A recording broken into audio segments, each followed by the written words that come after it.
2026 বিশ্বকাপে Lionel Messi প্রতিনিয়ত প্রমাণ করেই যাচ্ছেন কেন তাকে সর্বকালের সেরাদের একজন বলা হয়। মাঠে নেমে তিনি এমন সব পারফরম্যান্স উপহার দিচ্ছেন যা ফুটবল প্রেমীদের মনে রাখতে যুগ থেকে যুগ, শতাব্দীর পর শতাব্দী।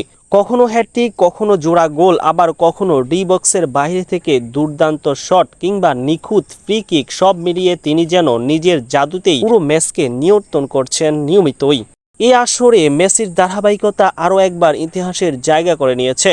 তিনি এখন ফিফা বিশ্বকাপের টানা 7 ম্যাচে গোল করার বিরল কীর্তির অধিকারী। 2022 বিশ্বকাপে অস্ট্রেলিয়া, নেদারল্যান্ডস, ক্রোয়েশিয়া এবং ফ্রান্সের বিপক্ষে গোল করার পর 2026 বিশ্বকাপে আলজেরিয়া, অস্ট্রিয়া এবং জর্ডানের বিপক্ষেও তিনি গোল করে এই অসাধারণ ধারাবাহিকতা বজায় রেখেছেন। হয়তো রাখবেন পরের ম্যাচেও কেপ ভার্দের সঙ্গেও। মেসি, আপনি জাদুকর, আপনি কিংবদন্তি, আপনার তুলনা আপনি নিজেই।